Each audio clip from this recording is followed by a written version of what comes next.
Pozdravljeni! Dirke na novega leta dan niso bile taka izjemna redkost v svetu Formule 1.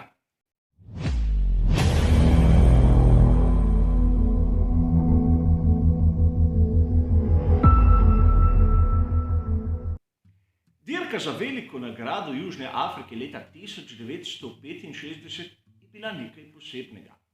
Sprva je bila planirana kot zadnja dirka prejšnje sezone, 64, ampak ker so premaknili datum za teden dni naprej, se je zgodilo, da so kvalifikacije pač bile 31.12., potem ko je bila dirka na novega leta dan.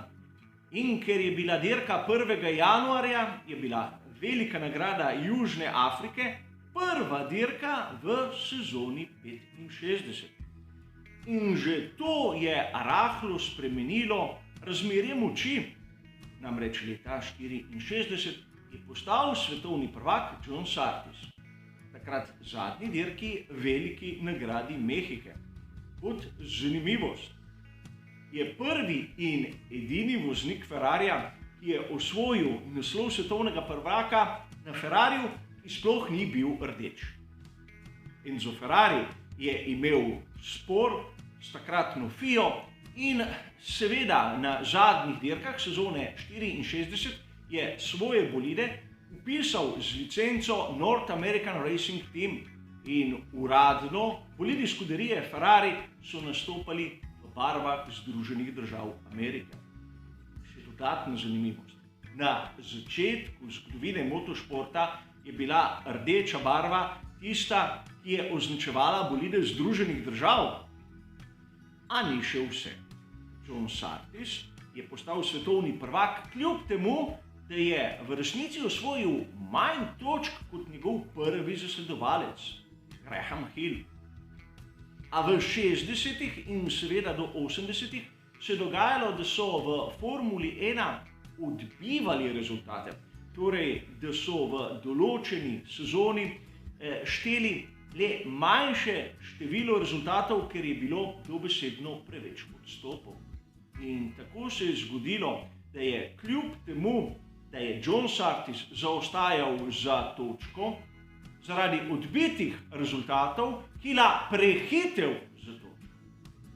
To je bila sezona 64. Pojdimo raje na tisto dirko, ki se je odvila na novega leta dan.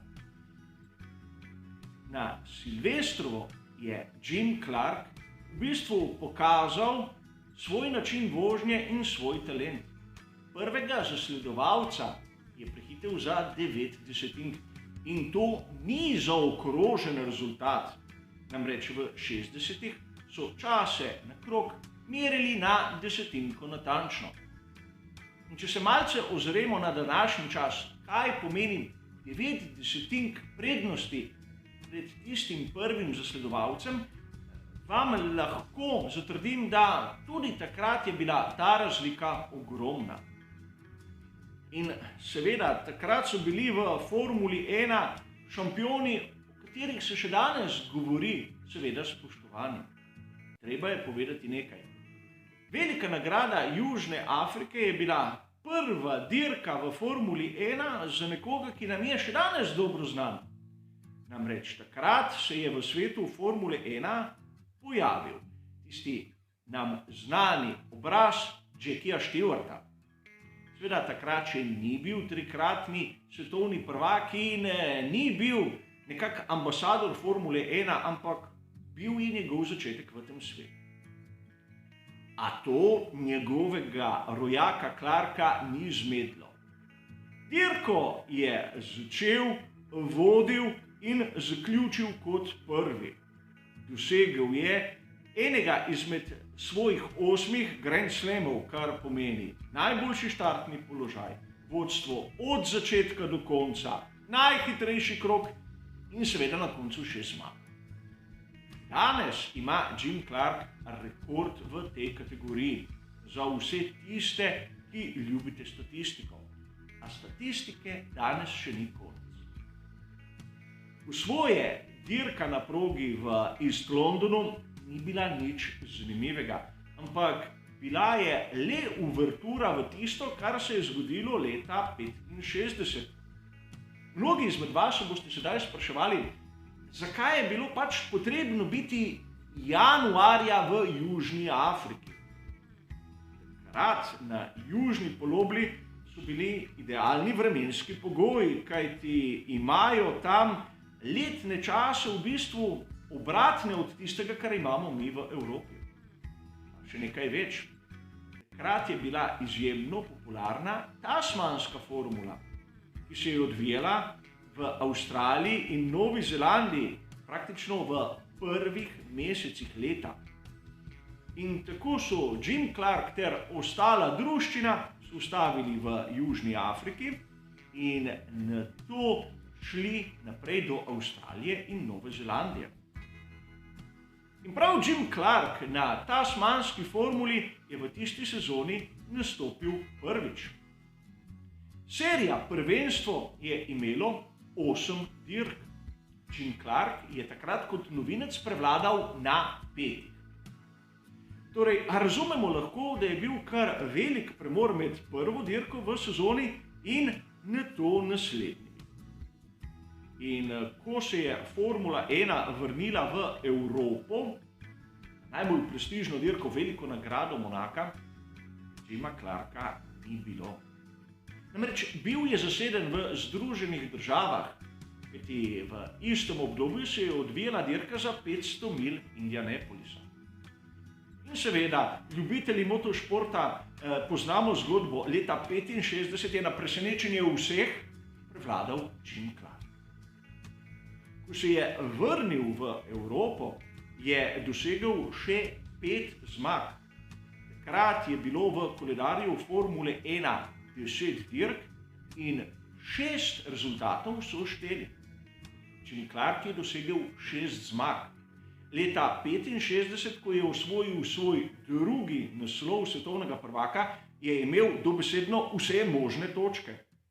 Isto kot 2 leti poprej. A to ni še vse. V tistih vikendih, ko bi lahko bil Jim Clark prost, je nekako vadil. Vadil na dirkah Formule 2. Nastopil je na 10 dirkah, od teh jih je 5 zmag. In sedaj lahko naredimo rahel seštevek.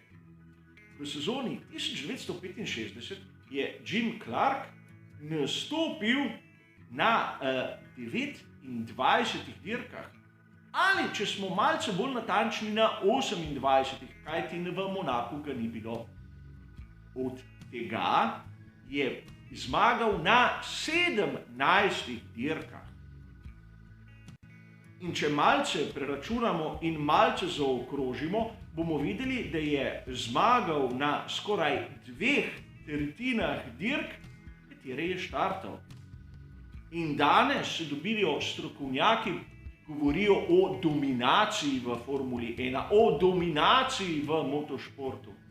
A malo kdo se spomni tega. Ne samo, da je prevladal na dirki za 500 mil Indianapolisa, postal svetovni prvak in osvojil tasmanski naslov.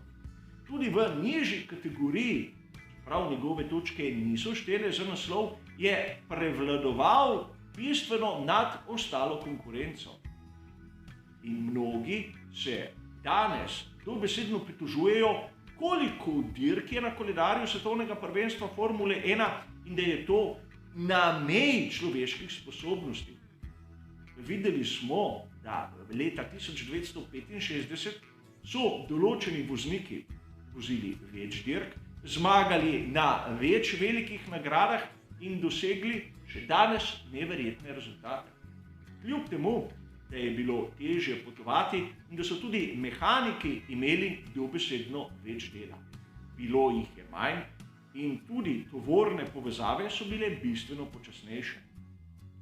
A vem, danes se spominjati preteklosti je malce čudno. Mnogi se nočejo ali ne znajo spomniti tistega, kar se je zgodilo pred nekaj desetletji. A bodimo previdni, ko uporabljamo naziv dominanten. Namreč to lahko pomeni marsikaj. A mislim, da redko kdo tudi v današnjem času bo lahko tako dominanten, kot je bil Jim Clark leta 1965. In vse se je začelo na dirko, ki se je odvila 1. januarja in seveda v njegovem stilu. A za danes bo to vse. Hvala za vašo pozornost ter seveda nasvidenje.